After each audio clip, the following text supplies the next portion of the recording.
Bros, episode 33, a little bit of a pop-up emergency kind of episode. Kevin Blanc, Michael Merlo coming to you every week throughout the baseball season, every couple of weeks here in the off-season. Mike, we're a few weeks away also from spring training, so we will be starting up again pretty much right after football season. There will be a short time period that we're not doing baseball, and we'll still probably stick to a little bit of football off-season stuff.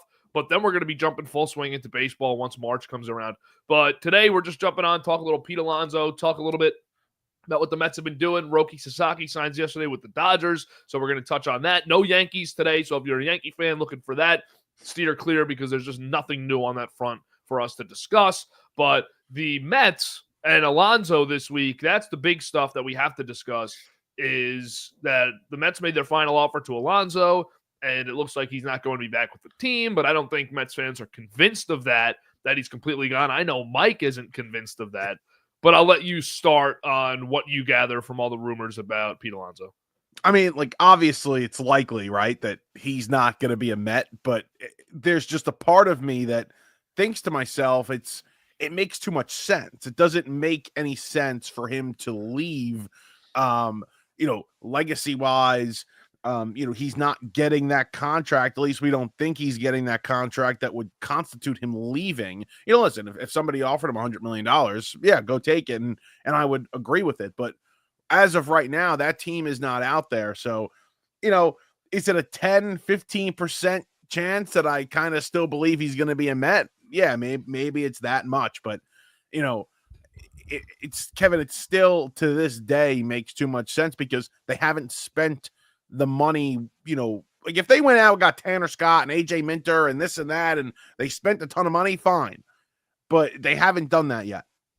They offered him also that 7 for $158 last offseason, which in hindsight is a terrible miss for Alonso because he is going to be lucky to make that in the rest of his career now, if that's the case over 7 years. So tough miss for Alonso and Boris on that contract, but I don't know where I stand with, whether or not I think that the Mets are making the right move. Overall, I do think that this is the right thing to do. Offer him the low money deal that he's probably worth. I don't think you're actually lowballing him. No. Offer him that low 3-year deal with opt-outs. Let him do what he wants to do here. But he tried to have that Judge walk year. And I think Judge set a bit of a trend, and a few other players set a bit of a trend on when you're up for a contract, don't take the contract that's slightly below your value but secure before the season.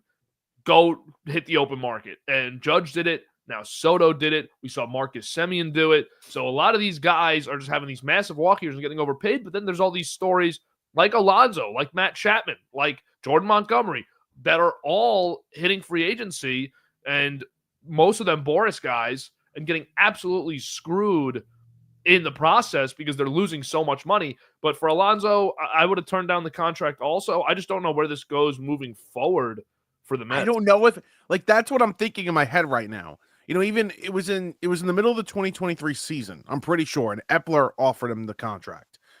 I'm trying to think of where we were at. He wasn't having a phenomenal season, and I compare him to the other first basemen and what they got paid. He's never been Freddie Freeman. He's never been Matt Olson. He was never Paul Goldschmidt. Who am I missing of first baseman that got paid, in the past 2 or 3 seasons? Sure, Olson never hit the market. Sure, Freeman, was older when he got to free agency, but he was still never the player that they were. So I don't know what his agents at the time were thinking, declining 7 years, $158 million, just based on what they should have known about the first base market. To me and you, when I heard that number, I kind of said, you know what? I probably would have declined that too. But now looking at things, not just based on what he's being offered, just based on what the other first baseman got and the way kind of he played the last year or so, that is a really, really bad move because he was never going to get paid more than Matt Olson or Freddie Freeman. No, he's never been the premier first baseman in the league. You're right. No one's ever looked at Alonso, even when he had that breakout rookie year where he was sensational. I just don't think Alonso was ever viewed as the top flight first baseman in Major League Baseball. And then when you go have a walk year like he had last year, which was still all right, but not up to his typical standards. He hit 240 with a 329 on base. That's the thing that really kills me is the on base. And to hit 34 home runs and 88 RBIs while having an OPS under 800 was not a very good season for him. That was not the walk year that he was looking to have. So for Alonso, he bet on himself. It did not pay off. And now, does he get close to that 3 for 68 in free agency from someone else? Does someone give him closer to a 3 for 90 or a 5 for 100 to try and lower the AAV for themselves? I really don't know what his contract's going to end up looking like. I had always thought during the season it would be about a 5 for 120. I didn't think he was going to get the $200 million contract that he was probably seeking when he turned down other offers. But for this to get to the point where it's 3 for 68 from the Mets is very concerning, because the Mets are supposed to be your team here, where you're the homegrown star and you have the richest owner in baseball who's willing to overpay a little for you. 3 for 68 tells me David Stearns has no interest in the player, and Steve Cohen is fine with letting him walk out the door. That's what Ken Rosenthal said yesterday. Like, he was like, I'm convinced the Mets don't even want him back. Stearns doesn't even want him back. You know, they're only going to bring him back on David Stearns' terms. And remember, about a week ago, less than a week ago, we had heard that report that David Stearns basically told Steve Cohen, like, don't get involved here. Because I'm sure if Steve Cohen looked at the numbers and looked at what they were offering, Steve Cohen would say, just offer him $20 million more. Just bring him back. And Cohen is taking a back seat in these negotiations. He's not involved whatsoever. And you could see why, because it would be easy to bridge the gap with Steve Cohen here and Scott Boras. But he doesn't have that opportunity. So it's clear Stearns doesn't want him back, only on what Stearns thinks is fair. And for Stearns and Cohen, I think that it further goes to what we've talked about a lot this past season. It's not Alonso's team. And when he's playing well, it's not his baseball team. He's not what Aaron Judge is to the Yankees, where you can bring in Stanton, you can bring in Soto, but it's Judge's baseball team. And for the Mets, it's Lindor's team. It feels more like Soto's team. Maybe that's because all the time Soto's been signed, Alonso hasn't. Maybe that's why. But it always felt like, and we had this conversation about a few weeks ago. I don't know if we exactly said it like this, but we had this conversation before they signed Soto.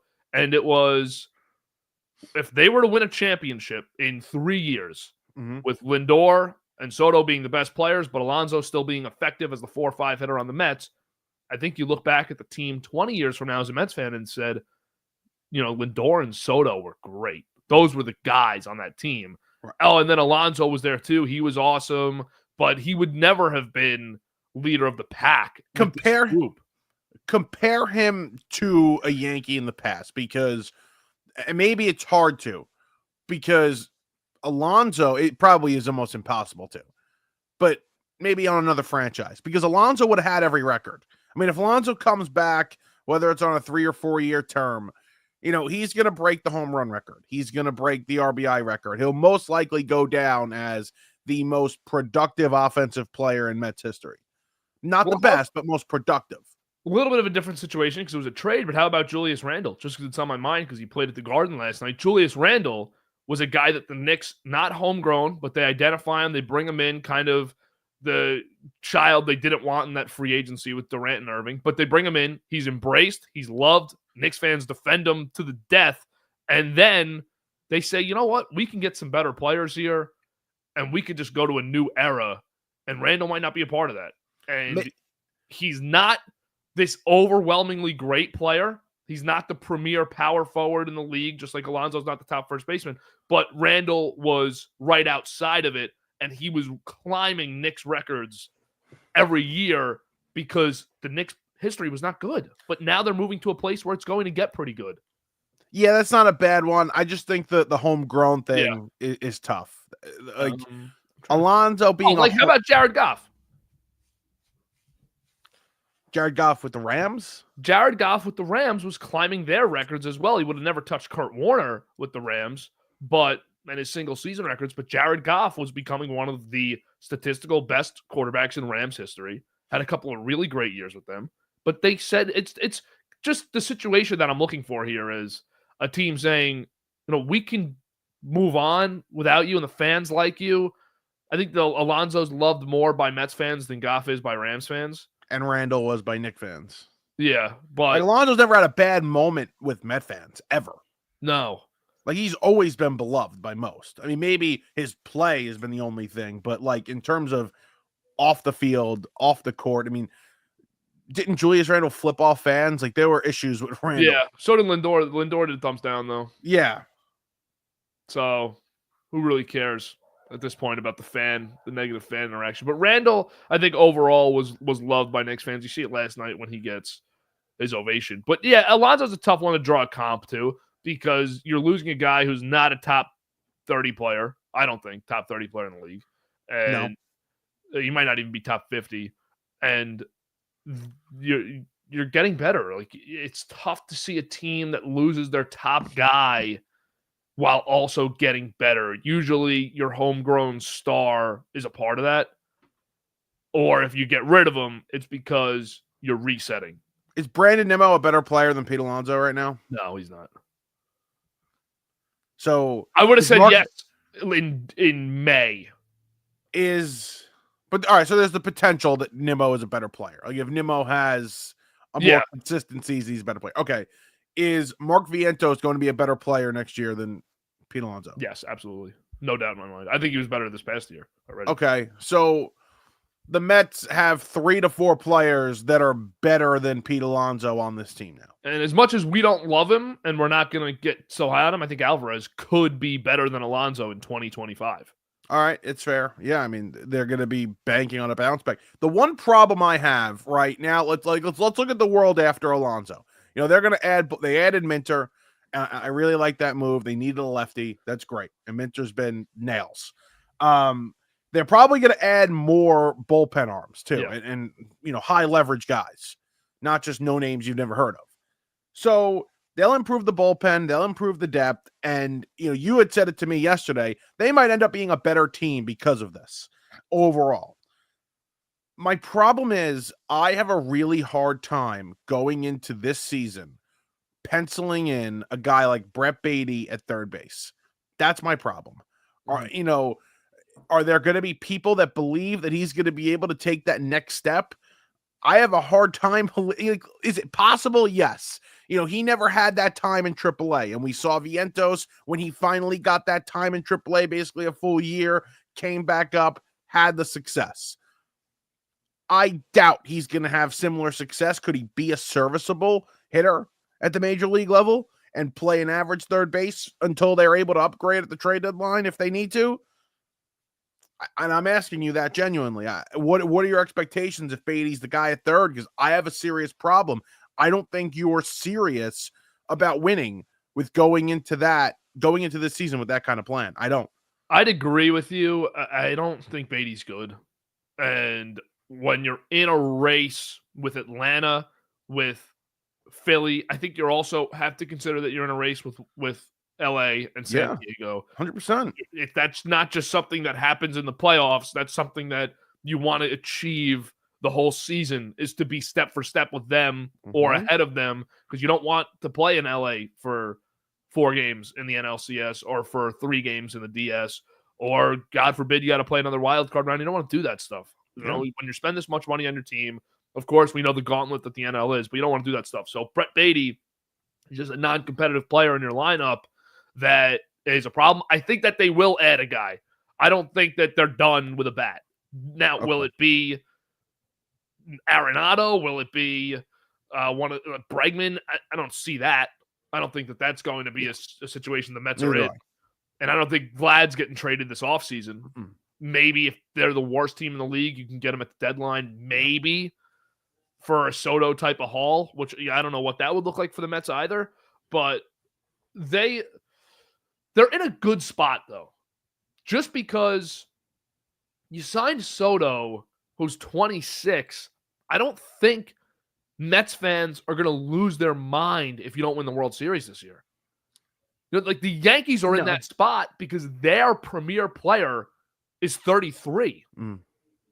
They signed Fried, who's in his 30s. They have Rodon, who's in his 30s. Cole, Stanton. The Mets are young. And I know that the Yankee fan will tell me, and I'll say it too, like, they're not an old team, but when your premier players are younger, When Vientos and Soto are in their mid-20s, you feel good about your window. Right. You're saying Stearns wants to compete and win a World Series this year, but it's almost like we're not going to mortgage the future again this season. Like, we're not going to do that. No, you shouldn't. And I've been saying it all offseason, and I hate to do this as a baseball person. I really hate to say, to even imply that you'd punt on a season. And I don't think that you're punting on a year if you keep the team the way it is right now. But this first base class next year has three guys right away better than Pete Alonso. For me, better than Alonso. If you don't think the Mets could get one of those guys, that's just moronic. They obviously can get one of those guys if they want one. All right, they're probably not getting the Japanese kid. They're not getting him. I think that they're in play for Vlad, and if you don't get Vlad, Josh Naylor, I think, is a better baseball player than Pete Alonso. My problem, and I've seen this, the whole Vlad conversation, and it was, I as a fan, the second I saw it, I'm not gonna lie, I was excited for a second, like, wow, they checked in, and then you read more and you read how unlikely it is, and he's not getting traded. I don't think he's getting traded. No. My issue is with the way David Stearns runs this operation. What makes people think that he is going to hand out a $350, $400 million contract to Vlad next year? Because that's probably what it's going to take. What makes you think, obviously, Vlad, younger, better player than Pete Alonso? I'm not comparing the two. But if he's not willing to go to, $80 million with a guy that has been one of your best players in franchise history, what makes you think he's going to go to $400 million with a similar kind of player at the same position? Yes, he's younger. I just have a really hard time believing that, and I don't think that's good business. I don't necessarily believe giving Vlad $300 million is good business. I'll paint the picture for you. And I do think that Vlad is a much better player than Alonso. Like, I don't even think it's close, though. I'm not debating that. Yeah, I think Vlad is, every year, this is a guy that could, if he won MVP, you wouldn't be surprised. Yeah, he's that good of an offensive player. And this is the picture I'll paint. Mets get to the NLCS. This team they have right now. Maybe they add a guy like Ha-Seong Kim, that caliber of player to just plug a hole for the year. Mm-hmm. That could happen now. That could happen at the deadline. They add some pitchers, whatever. They get to the NLCS, and they get not rolled through, but they lose the same way or worse than they did this past season. Because the Dodgers are better. Of course. They are so much better than they were 3 months ago. Yeah. Which is just ridiculous. And let's just say that happens. Or the Padres beat them. Or the Mets come in third in their division and limp through a round or two of the playoffs where they lose before even getting to the championship series. Because that could happen too. Any of these 6 teams could have a short exit, shorter than we expect. The reality also is with the NL Central, you know that one team's eliminated already, but they're getting in. They're going to get in. But I'm saying out of these 6 teams, Diamondbacks, Padres, Dodgers, Mets, Braves, Phillies, one of them can't get in. There's 6 spots. One of them's going to the Central. Mm-hmm. And maybe another one does, just because someone's going to get cannibalized in these divisions. There could be a situation of Steve Cohen just saying, listen, we were not good enough this year. We did not hit well enough this year. We can't compete with the Dodgers right now. We got to go get Vlad because we're staring at Betts, Ohtani, Freeman, Smith, Hernandez, and then you have Kike Hernandez in the postseason. I mean, it's just Kike's still not even signed yet, but just a loaded team. Edmund doesn't stop. Their pitching is insane. They have 5 or 6 pitchers that could potentially be the ace on a couple other teams in the NL, including the Mets right now. Yeah. We have to go get Vlad. And David Stearns might not have a choice in the matter of we're going to get Vlad. And if you're Stearns, are you really going to lose sleep over the owner for the second offseason in a row saying, I'm just going to shell out a blank check to the best young free agent available because that's what we do here? And then Stearns can continue to do his thing with whatever he wants to do with the bullpen and whatever he wants to do with the rotation, complementary outfielders and rotation. Just do whatever you want to do. But I could see them getting Vlad. I don't think that it's far-fetched at all. And then I'd ask you, who else would get Vlad if not Toronto and not the Mets? Who else is getting him? he is free for the Mets if he's leaving Toronto. Yeah, I think Boston would certainly be interested and would offer him a crap ton of money. Other than those two, we obviously don't believe he's going to be a Yankee. Now, if they get more, how do you say more Tommy? That's his name. The first baseman from Japan. I think it's Murakami. Murakami, you're right. It's Murakami. Do you have any doubt like this guy's going to go to the Dodgers though? I mean, like at this point, we just have to assume they're all these Japanese players, these legitimate Japanese players, they're going to go play for the Dodgers. Now, the Yankees are going to, that's going to be their guy in the offseason next year. So we'll see what happens. But you'd have to assume Vlad's off limits for the Yankees as well. My issue is, Kevin, why go through the potential, we got bounced out again and it wasn't really close by the Dodgers or the Padres this season, when you can add that big power bat to the middle of the lineup right now, and it may only be for 1 year. If Alonso hits 40, if the Mets give Alonso 3 years, $80 million with an opt-out after every year, right? And he hits 40 home runs, has an 850 OPS this year, same, credentials at first base that he had last season.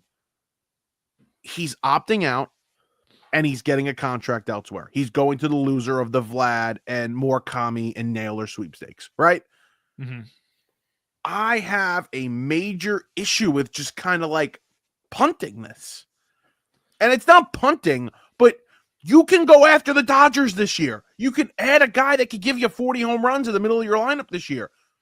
Just bring him back. It's a short-term contract. It doesn't kill you. That's my problem. And Kevin, if he signs with the Blue Jays for 3 years, $80 million, or the Angels similar contract, I am going to be enraged that this guy left for a couple of $1 million more with the same structure that was being offered. I'm going to be pissed. Enraged at Alonso for leaving, or enraged at the Mets team? Yeah, okay, that's what I thought. Mets.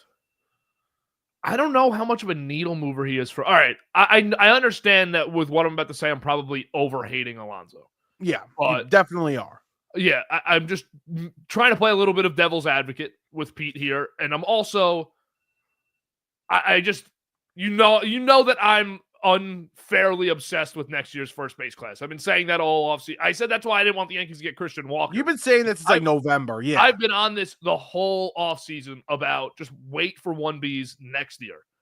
Right. And Alonso just, to his credit, he got a lot better defensively in his career. He's not this liability defensively that everybody likes to suggest he is.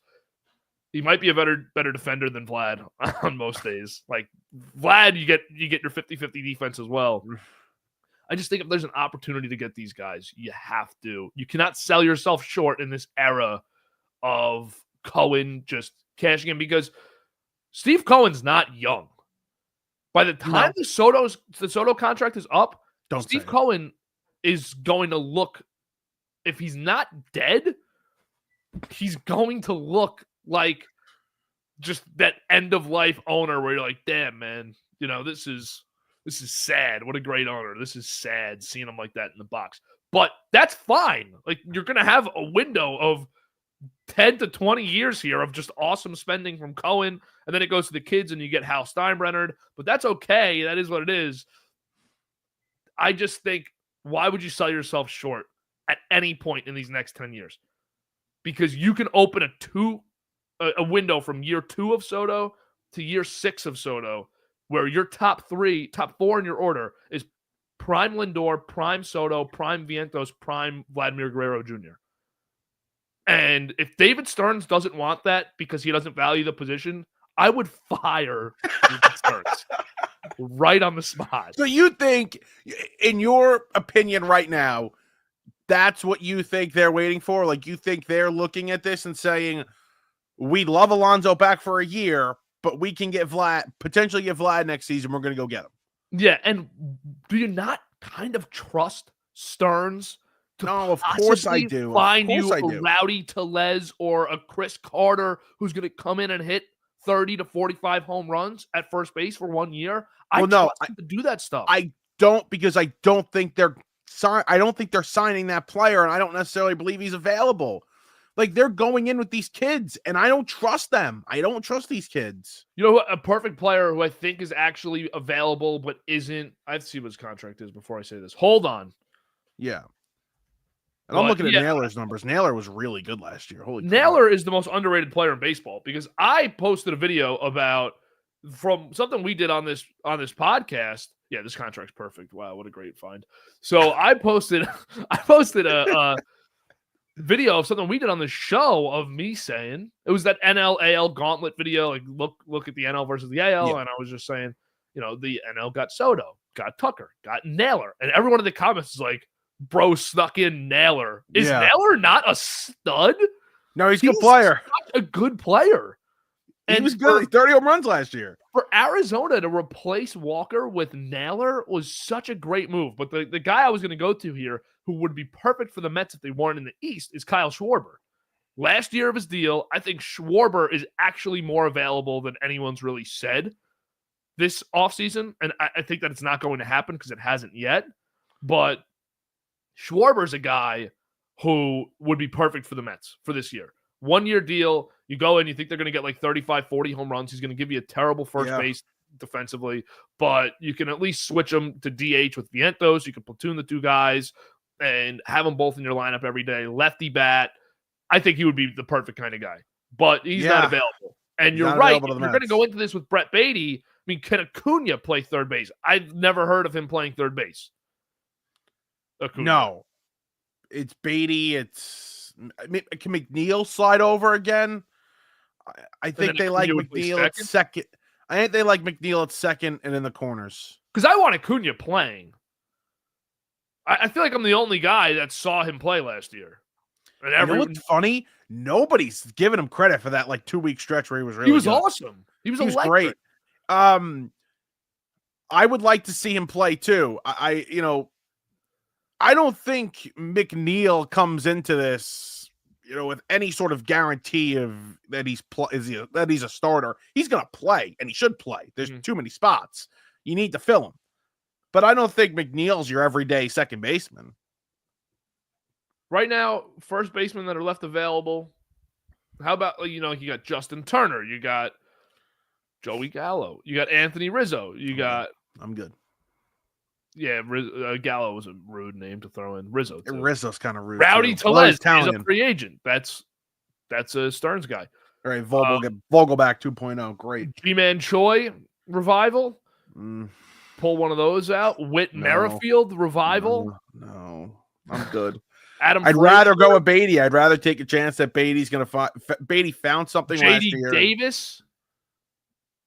That's my guy. Nothing better than 2019 J.D. Davis. So these are the players that are available to the Mets, but I would bring one of those guys in on I can't guarantee you a spot to play here, but I can guarantee you a roster spot. Yeah. Jose Iglesias? Iglesias is available. Should they bring Iglesias back? He played third. They should. Hey, Nick Castellanos said that he was the MVP. That's crazy. Castellanos probably available. He's definitely available, but Can you play him at first? I don't know if I'm risking that. Imagine him turning two, going to his backhand, and then trying to turn two across the infield. Oh, I'm asking, could he play first? I know, that's what I'm saying. Imagine a ground ball to first on his backhand, man on first, and he's got to throw it to second and get back to first. He couldn't. Probably not. What was I going to say? Iglesias. By the way, I might be the only guy in the world to say this. It's kind of a blessing in disguise if Vientos going to go to first. Oh, yeah. He made strides, sure. I'll give him that. Good on him. He worked on it. And when you see guys get better, you should definitely applaud them. The last thing I wanted was this guy as my third baseman defensively for the next 10 years. Yeah. I mean, Jesus. The fact that he's going to first is awesome. Go be a first baseman and try not to screw that up. And then that brings up a thing of, well, what if he's the first baseman of the future? Then that wipes out my whole first base free agency next year theory. Yeah, it does. Because you're not going to bring in another DH first baseman on a long-term deal. Well, then you move him in this scenario. Then you deal with the defense at third. Exactly, which they would probably. They probably would. If you're good up the middle, which they are, Alvarez has to improve. But they're good up the middle right now. They'll live with it. Because next year, the third baseman, these are the headliners, the 4 headliners for next year's third base class. Max Muncy, Eugenio Suarez, Gio Urshela, Josh Rojas. I'm good. So you're passing on the third base class next year. I don't know if there's a shortstop that you'd be able to move over, but you're probably not doing that. The shortstops are Bo Bichette, Trevor Story, Orlando Arcia, Jorge Mateo. So you're not really doing that. IKF, free agent. I'm good. You sure? Yes. So no IKF, but I think Kyle Tucker. Do you think Alonso ends up with the Mets, or you're kind of off I can't give you and you have a team, and I'd love to hear it. I can't think of a team right now, so I don't know. I mean, who the hell is it going to be? What a perfect team to jump in. Texas Rangers. Come get this guy on your 3-year, $80 million with a couple opt-outs. You just got rid of Nate Lau. They nice brought in Berger. Yeah, but come on, that's going to stop you? Let's look at the numbers. I mean, it might. Jake Berger was good last year. But can he play other positions, Berger? Isn't he a kind of a utility? He can play third, but you have Josh Jung over there. That's true. Young. 29 homers. 28-73, 249. He wasn't a bad player. You're right. I forgot that. I mean, it's third. Comparable to what Alonso did last season, unfortunately, for Alonso. The OPS is 1 point different. Alonso was 778, I think, right? Or was he 788? 788. Okay. Yeah, all right. Good really, shutdown there. Really, I listen, I like the idea. I like the idea of them being aggressive. I mean, there should be teams that are aggressive, and I'll give you one. Seattle should be involved. Seattle should 100% be involved here. You know what? You know a team that could get involved that would really piss me off? Oh. The Phillies should make a call. But can Harper play the outfield? That's the only thing. I don't know if he's healthy enough. But if he's healthy enough, you kick Schwarber back to – even if Harper is not a good defensive right fielder anymore, you're kicking Schwarber out of left field. You're moving Castellanos back to left, and you're putting – imagine that offense. Yeah. You want to stick it to the Mets, who just stuck it to you in the playoffs? P. Alonso next team odds. This is terrible. This is from November 9th. I was going to say number 1 on it was Diamondbacks. That's not even possible. I mean, could the Cubs get involved? Do they have a first baseman right now? The Cubs were always rumored. They were always a team. Cubs are weird, man. I don't know. How do you go get Tucker and then you trade Bellinger on possibly a 1 year of Tucker? And then you say, we're not signing Bregman. They're out on Bregman. Weird. Where's he going to end up? Detroit still? Is that still? I think Detroit. It's a good spot for him. There was another team mentioned too. Detroit, what we saw for them last year, you add Torres and Bregman. It's a really significant offseason for them. Well, you're probably the favorite in that division. Yeah. After Cleveland lost on Naylor. And traded Jimenez. Oh, Toronto. Toronto's involved in Bregman. It wouldn't shock me. And they're definitely going to be involved in Alonso. Yeah, but I feel like Bregman makes more sense. He does. And now you got to be trying to plea Vlad to stay. And they're going to be like, maybe Vlad just wants to get out of there. That's fine. But they're going to have a very competitive offer to Vlad next season as well if he hits the market. I think they have a chance of bringing him back. They're based on their track record here.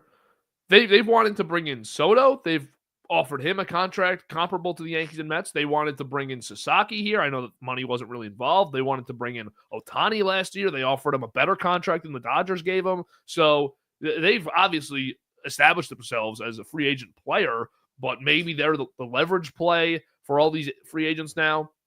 But I think that the Blue Jays, sorry, lost my track of thought for a second. The Blue Jays with Guerrero next year, if you think that they're going to have if you know that they're going to have the biggest contract offer for every free agent that's not on their team, why would they not have the biggest for him? They're going to have a huge bid for him. And if you're letting Bichette walk, I mean, unless he has a big bounce back year, Bichette's leaving, so you don't have to worry about paying him. Go get Bregman, who's had a track record in the postseason. Let him be, he's a good defensive third baseman. Pay him a crap ton, overpay for him a little bit, and you're showing to your fans. I don't think anybody's knocking them. They're obviously not knocking them for trying, but you're giving your fans something.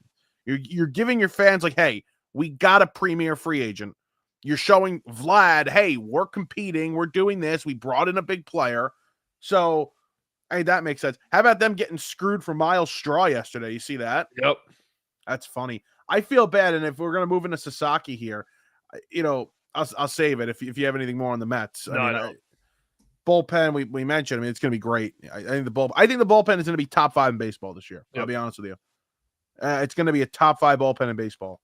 A lot of guys that got hurt last season, a lot of guys that people didn't realize were good last year. This is going to be a really, really, really good bullpen for the Mets. So I think it'll be a good group because Diaz should have somewhat of a bounce back after first year back from injury last year. He comes back, I think, stronger this season. He's also going to have some insurances now in that bullpen, though. Mendoza's going to have guys now in this bullpen that he didn't have last season where you got to go to Minter in the 9th. Okay, you're going to Minter in the 9th. If Diaz had a bad week, you can go to Minter in the 9th. If they bring in Kirby Yates, which I would love, go to Kirby Yates in the 8th or the 9th. Yeah, no, Minter was a great move because you look at this bullpen, it really feels rounded out now, and they could still add another good arm. Nunez was lights out for them last season. Lights out before he got hurt. He wasn't pitching in the postseason. It could be the best bullpen in the league. Nunez, Garrett, McGill, if he's there. Minter, Diaz, forgetting another guy, Buto. Yep. You moving Buto back to the rotation, or are you going to keep? He was lights out. Reed Foley. Out as a reliever. Hoping for Reed Foley to have a step up this year, or is he not? He has good stuff. Yeah, no, he's got good stuff. I just don't. Is he a guy that you think that they really go to early in the year to try and get him going? He might not have a spot. He might have too many guys. So what is his role? But hey, I like too many guys. Let's go. We need a lot. About time the Mets had too many bullpen guys. Yeah, that's gonna be fun. That hopefully will be good. Yeah. All right. Dodgers get Sasaki. Yeah.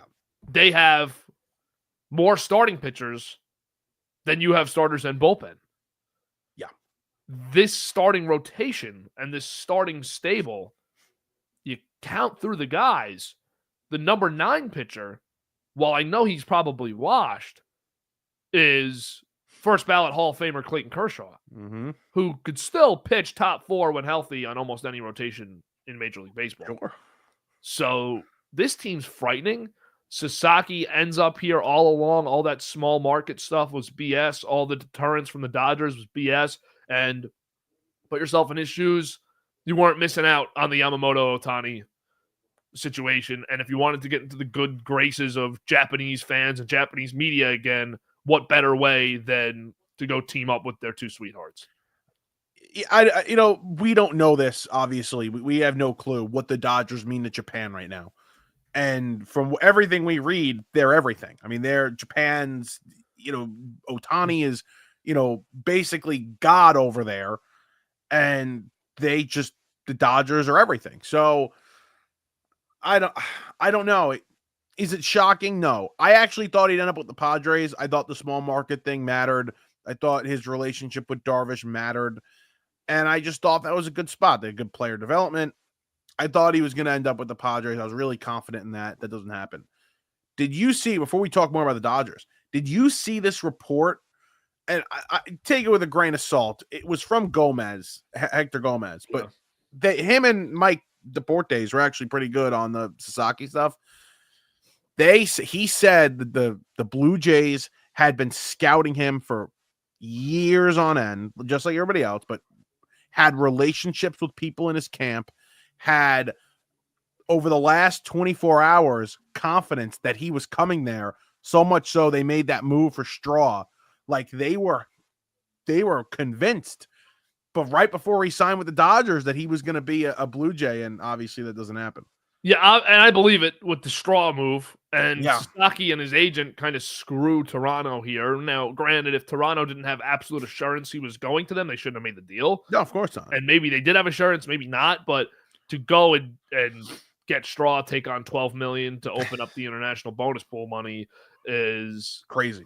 It's just insane to not land the guy. That would have been a huge get for Toronto, but it's not. It's a huge get for the Dodgers again. And yeah, Toronto's had a tough offseason, man. They've had a really, really rough offseason. Vlad turns down generational money, a huge contract extension from them, reportedly over $400 million.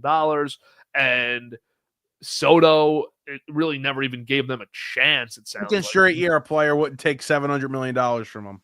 Yep. And that's just a rough stretch 2 years. And when you think about everything that's gone on with Toronto, from the team they had, I want to say it was 2021 or 2020. Mm-hmm. It was 2021. And they were the best team in the AL East far and away. They were the best offense in baseball far and away. And it looked like they were really stepping into something special. They let Semien walk out the door, which is a huge mistake. Mm-hmm. They traded Teoscar Hernandez, which was a massive error on their part. George Springer has not worked out. And Alek Manoah sucks. Yeah. And he's not even sucks. He's your 4 pitcher now. Guy was getting teed up in rookie league. Can't start him. Last year. Cannot play baseball at any level. Little League. They sent him down to Little League. Gave up 10 runs. Did he? He would if they did. They sent him to remember that independent rookie league? No, I remember that. Yeah. And he gave up like 11 runs in like a third. Yeah. Either way, they're just in a horrible place now, Toronto, because now they have to enter another rebuild, and you're in a situation where you can offer the highest contract to Vlad in the offseason and risk losing him, or you have to trade him at the deadline, and then you're saying goodbye to him. If you trade him at the deadline, you're not getting him back in November. No. Well, it's a mess. I picked them to win the World Series like 2 straight years, I think, around that time period. They were my World Series pick. With the way they played in 2020 and 2021, you would have thought that they would have gotten to one. Yeah. Their trajectory was so much better than that of the Yankees and Astros at the time. Yep. I don't know where you go from here, though. I don't think anybody has the stomach for a rebuild over there. Shapiro's a big time baseball executive. He's done whatever he can. I don't necessarily believe that a rebuild is that what you go to? Like, you're gonna let Bichette walk, fine. Then what's the point in paying people now? Like, you have to keep a star, sure. So pay Vlad, whatever. But Vlad's not gonna want to stay if you go through a rebuild. But nobody wants to take their money, so they're in an impossible situation. They are. You almost feel bad for him. You really almost feel bad for him. I mean, you don't. You sit there with a smile. You don't feel bad. I'm glad that they stink. Yeah. Because the AL East is about to start getting competitive again. Red Sox. Good play. Sox are back. Orioles will be good, even though we all like to sit here and crap on the Orioles. They'll be good. Talk about them for a second when we're done with this. I was talking to Jack Sargent last night, good friend of the show, Jack Sargent, and we were just discussing. We could talk about it on this too, but I hate the Dodgers are ruining baseball narrative. I think it's so dumb. And I agree. So you could be upset with owners that are ruining baseball. The Dodgers are not one of them. You have teams to be mad at: Chicago, White Sox, even the Chicago Cubs. Yeah. You could be mad at the Reds, Pirates, Guardians, Rays. The Dodgers are not the team to be upset with. And the Orioles, their fans were sold such a fake bag last offseason by this new ownership that they were coming in and it was going to be different. And they got Corbin Burns. Now Burns is gone. Santander's probably gone. The team just doesn't. They went from, in the span of a year, you went from feeling the ultimate excitement for your future with these guys and Henderson, Rutschman, Holiday, this whole group, Mullins, everybody that's involved. New ownership. Better than the Yankees. Better than the Red Sox. Better than the Astros. 2 years have gone by. You've won no playoff games. Your new ownership's just as cheap and stingy as the last group. And there is no light at the end of the tunnel now with a group of players that was supposed to be great. Rutschman was underwhelming this past season. Henderson's second half was not very good. And they haven't won a playoff game, and they can't pitch. You went into this thing thinking, like, how many World Series championships are they going to win? Exactly. And now you don't know what they're doing. And it's not like the Blue Jays where nobody wants to take their money. You know, I don't necessarily believe it's this desirable place to play, but couldn't throw a couple, $200 million at one of these big time starting pitchers. You don't want Burns, fine. Teams were afraid of Burns. Couldn't throw some money at Snell. Couldn't throw some money at Fried. Couldn't bid there. Flaherty doesn't want to go back there because of his time 2 years ago. Like, Flaherty's off the table too. So you're not replacing Corbin Burns. That is a fact. You're not getting a player even close to Corbin Burns' caliber. It is fascinating as to why this team is acting the way they are. Are they players for Tucker next year? Is next season going to be the year? Do they still want to see what they have in some of these young kids? I don't really know any of these answers, but it's frustrating for an outsider, complete outsider, not in my division. I was excited to watch this team. I was like, oh, this is going to be great. And now it's not. Saw them play in person. They got some good players. I mean, they really, I went out of my way to go to the Bronx to watch them play. I'm like, I get to watch the Orioles play baseball tonight, and I'm excited about that in like June. And I was like, yeah, this is going to be exciting. I'm going to see Gunnar and Adley and all these guys. No interest anymore. Gunner's great. I have no interest. The year, it's just the crazy, like the calendar year and the different vibe on Baltimore. Yeah. Now the owners are sitting here. You have to try and sell your fan base after they go through this whole rebuild, right? This painful rebuild where they're really picking top five every single year. Mm-hmm. And then in baseball, it's not fun when you pick top five. It's not like football or basketball. It's not cool because you got to wait. If you're 20, you got to wait till you're 25 to see the pick play. Yep. So it's not as fun. And you don't get that instant gratification. And then you start to turn the corner. You finally see these guys playing. You say, we're finally back in a position to compete. And now ownership, a year after acquiring Burns, not re-signing him now, really disappointing season the way it ended up. They're signing Charlie Morton and thinking that this is going to turn the team around. I mean, this is embarrassing stuff. No, it is. From Baltimore. And again, like, they made that move late in the offseason. I mean, I know the ownership, but it got confirmed last year, right? Yeah, it was right before opening day. So things happened late for them. And the Burns trade was late, but you felt that excitement still without the Burns trade. Like, they probably could have used a starter, but they're young and we'll see what happens. And they get Burns, and they were a favorite. And they limped into that postseason and were just killed. I mean, it wasn't even like competitive. They were terrible towards the end, and they were terrible in the postseason. They lost to a worse team.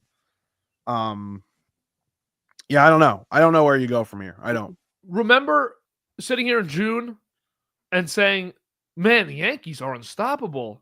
Oh my God, the Orioles are better. Yeah. That's what we were doing here every episode. It was, they are the two best teams in the league. The AL East is a powerhouse with these two teams. Red Sox are pretty good too. And Baltimore could not lose. And we were like, that series at the end of the year, remember that they played like a week before the season ended. We're like, oh, that's going to be a great series. And the Yankees were like 3.5 games up, and then the Yankees clinched. Won 2 out of 3 or 3 out of 4 against them, killed them. And clinched the division. It was a wrap. It was Baltimore. You feel bad for their fans. You really do. Because it's a good baseball town, and it's got the franchise has a good history. You feel bad for their fans. All right, Sasaki Dodgers, quick. Yeah. Back to circle all the way back to that. The outlook for LA here is just years of Yamamoto, Sasaki, and you can't even sell me on the, oh, well, Freeman and Betts are aging and they're going to lose this lineup soon. Ohtani's going to be the best player in baseball for the next 6 or 7 years. Yeah.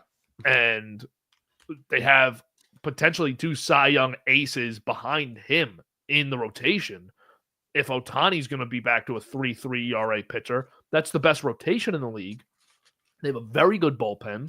And the bottom half of their order, we forget about it because people look at the top half so heavily, but it only got better this year. Michael Conforto, are any of us questioning whether or not he's going to absolutely rake this season? 7,800 OPS. He's going to hit 20-something home runs. Yeah, he's going to be perfect for them. He's going to be incredible. So this team just gets better. They know how to operate, and I don't think it should be bleak to tie it to the Mets. I don't think Mets fans should be sitting here consumed with, oh my God, the Dodgers. No. And they shouldn't be doing that with Mets. The Mets shouldn't do that. The Braves, Phillies, maybe the Padres fans, fine, you're in the division. You can do that, but they're not going to win every year. That's just not how it goes in sports. Someone gets hurt, a ball bounces the wrong way. Maybe they win again this year. Maybe they win again next year. Maybe they win 4 or 5 years, 4 or 6 years. But that's just not how it goes in sports where these great teams win every single season. My guy Colin Cowherd says this. It's a popular take. Sports need villains. You need teams.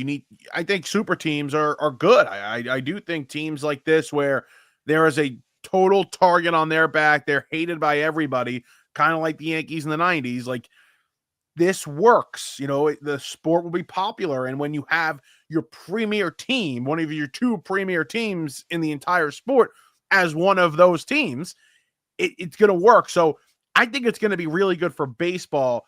And when you look at it from a Mets, a Braves, a Phillies side of things, I completely agree with you. The best team does not win every single season. They don't. So, like, for the Mets, I look at it as, if you have a chance to play them again, how great would that feel if you beat them?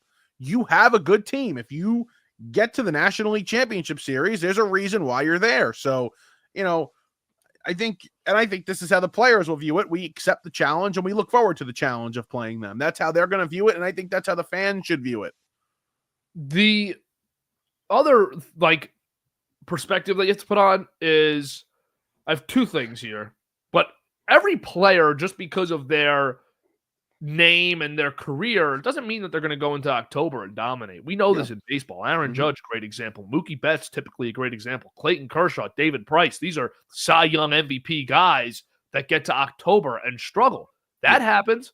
And sometimes you get your Daniel Murphy season where you have the guy that just absolutely shreds in October. But how about, just look at the 2019 MLB standings. My favorite year to ever look at the 2019 MLB standings. I love looking back at it. You have your 3 division winners, 2 of whom are great. Dodgers win 106 games, tied their franchise total in wins, 106 and 56. They have MVPs all over with Bellinger, and they have Kershaw, and they look like the cream of the crop in the entire league. Atlanta Braves, 97 wins. Then you have in the AL 300-win teams with the Astros, Twins, Yankees, and then you have 97-win teams with the A's and Rays in the postseason. Then you look at your wild card teams in the NL, Brewers and the Nationals, who sucked at the deadline, and they almost traded Scherzer. But you got the Dodgers and Braves here, right? Oh, the Nationals are going to be the team that wins the World Series out of those 10 teams. That's how baseball goes. That's the beauty of the baseball postseason. And just as easily as the Mets can beat the Dodgers, the Reds can go on a crazy run and beat the Mets. I mean, that's what we see in baseball. It's just, you can't occupy yourself in January with, look how many guys the Dodgers have. It's possible that 22-year-old Roki Sasaki stinks his first year. It's possible. No one ever factors that in, so you can't let this discourage every team in the league. You don't. Teams don't view it that way. It's such a completely different sport. In basketball, the Warriors had those teams. Like, okay, you kind of assume the Warriors were going to get to the finals. And but basketball is a different game. Completely different sport, and it wasn't close at times, sure. But, it was good for the NBA. Those super teams worked, and those finals were great. And, with LeBron and the Cavs. So, another mention of LeBron. I love LeBron. I saw so many, like, my whole TikTok, Instagram is just LeBron edits, and I just see great LeBron edits every day now. You know what I'm doing? I'm sitting around my friends last night, and we were talking about LeBron, and I looked at them and I said, I'm like, we got to see him before he's done. So I started looking at tickets. So like I looked in 3 spots. I looked at Madison Square Garden as a joke. Yeah. Because there's no way I'm affording that, because that Madison Square Garden, it should be, they should investigate that. That's criminal, those prices there on a regular night. With LeBron there and the Lakers, you got no chance. Guess the get-in price for that night, Saturday night. It was like $350. $490. Oh. So cheapest ticket, $490. So I'm looking at 2 places. I'm thinking I'm gonna go to the Barclays Center when he's there, but I'm a little worried he's not gonna play. So he might have to have a backup plan when he's in Philly. That would be worth it. So, I have to go to Philly to watch LeBron, but you got to do what you got to do. Yeah, you have to. That's a good. I don't think I've ever seen LeBron play in person. I got to go see LeBron. You want to come? I got to go see LeBron play. That's my guy. You know what I always do is with the Knicks. Traditionally, now now I still have to do it because the tickets are way too expensive for good games. Yeah. But I always pick the worst teams to go against. Yeah. Like, I'm going to the Garden. I want to see them win. I don't want to see them lose I don't want to see them get killed by the Thunder or by the Celtics. I want to go and beat the crap out of the Pistons. Pistons are good now. But, yeah, I don't have that urge to go to basketball games like that. Like, I want to see LeBron, but I don't, I'm not a huge fan. I'll tie this back into baseball. I really want to see LeBron, man. I really want to see him. I need to see LeBron in person. Like, that is a thing before he's done, I got to say. But, ties back into baseball. When the Yankees are, as good as they are, right, at their peak, get in the stadium for $40. You know what I mean? Like, yeah. Dodgers, they're the best team in baseball. You could probably get into that stadium for $40-$50 on any given night. You can't get into the Garden. That is BS. Can't. And it's BS. The tough part about it is the prices are so high, and they have the best attendance in the league every single year, even when they suck. They can't change it. The get-in price when they suck would probably be like $215. At this point, if they sucked this year, it would be like $210, $215, and they're selling it out. They're selling the whole place out. Because Knicks at the Garden is just an event. It's 41 times a year, and it's an event. And to go see LeBron would be awesome, but you're right, with baseball, that's the best thing is, you wake up one morning, you got nothing to do. Mets are playing the Phillies that night. Mets are playing the Dodgers that night. Or Mets are playing the Yankees. Yankees Mets is expensive. That's like $100. The Yankees Mets is expensive. That's where it gets expensive. But especially at Citi Field, because that's their sellout night. Right. Mets. Sure. That's their only sellout night of the year. And you look at those games, you just wake up one day and you're like, I want to go tonight. Yeah, I'm gonna go to a baseball game. And I'm not taking out a loan to go do it. No, I could see you though, if you had, not even like if you were wealthy, just if you had a couple thousand stashed, dropping all of it to go sit courtside at the Garden to see LeBron and just like yelling at him the whole game. I could see you courtside like, LeBron. I love you. That's what I'd be saying. That was awesome. No, if I had it, yeah, I would. 100%. Gotta see my guy, my Oogie. Let's go. You got something wrong with you. I love him. But yeah, I can't wait for baseball to wake up and say, hey, I want to go to a game. We're almost there. You getting any sort of season tickets this year? No season tickets. I'm planning a couple of trips. I think we're doing Fenway. A couple of us are going to do Mets. I've been there once. I loved it. I want to go back. So the Mets are there midweek. So in like, I think May or June. So we're going to do that. A trip I would love to do is go to Yankees Rays this year at Steinbrenner Field. Yeah. And you just like do a weekend watching. You'd probably be 2 or 3 rows off the field. And yeah, go to Steinbrenner Field. Go watch and spend the weekend in Florida. No, it's actually not that bad. Have you ever done spring training? There's not a seat in that place that's bad. There's one bowl, and it's like 2,500 seats. It's a major league stadium. This year. That's crazy. That's got the same dimensions as Yankee Stadium. That field, same exact dimensions. Yeah. And the Yankees play what, like 7-8 games there this year? Yankees have an advantage this year. So the Yankees have like 88, 89 home games because that's a home game for them too. They sell the place out with Yankee fans. Right. That's not going to be Rays territory. That's a home game for the Yankees. So Boone said that. He was like, we really have like 90 home games this year. Because have you ever done spring training? No. I've never done it either. I want to do it. This will be the year. Yeah, this will be the year to do it. Maybe I'll swing it next month. go for it. Go see Soto. It's my guy. You can go see Soto and Vlad and Lindor right there in person. Not Vlad. Vlad's not there yet. Vlad, yeah, yet, but he'll be there by spring training. No, Vlad, next spring training 2026. That's gonna be sick. I'll bring a Dominican flag with me. They're gonna be like the Dominican national team. They're gonna think Alvarez is in the crowd. Yeah, they will. They will think Alvarez in the crowd. I had somebody ask me a couple weeks ago if I was Dominican. I was at a bar getting a drink. I could see it with you, but it's just funny knowing you. Yeah, hardcore Italian. Yeah, and you just happen to look like a little Dominican. bit like Alvarez. Yeah, like you look exactly like the Mets catcher. Right. I should have said I was Francisco Alvarez. Yeah, but then you have to do the Spanish accent that he does. Yeah, that would have been tough to pull off. And I'm not really spot like that. And I'm not really good at Spanish. No, we know that. We know that. Maybe I wouldn't have been able to pull it off. But hey, you know what? Listen, in all seriousness, Mets give Vlad. They're the Dominican equivalent, the Japanese equivalent in the Dominican to the Dodgers. Was Plan Japan like a viral Mets thing a few years ago?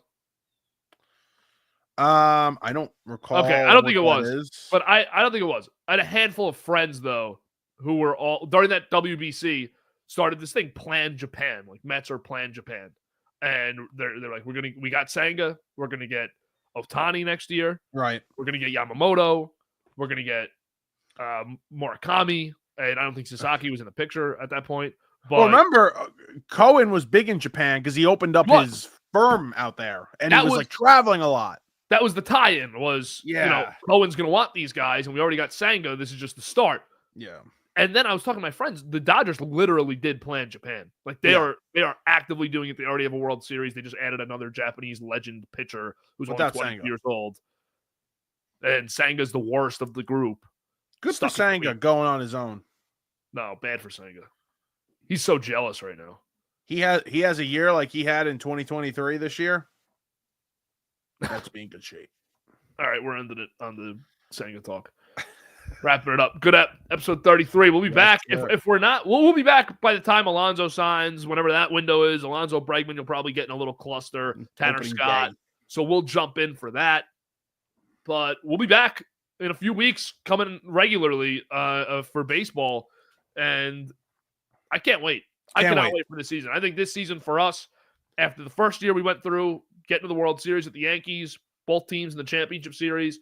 Now I think the Soto swap and the Yankees getting Fried, Bellinger, and everyone like that might add allure to what we do this season overall. There's going to be a nice competitiveness. It's going to be awesome. Bases. It's going to be great. Can't wait. We'll be back in a few weeks with that, but we will be popping up in the meantime. Also, check out Sunday Recap. Mike, we good for Monday morning here? Yes, Monday morning recap. So we're going to wait for after those two games.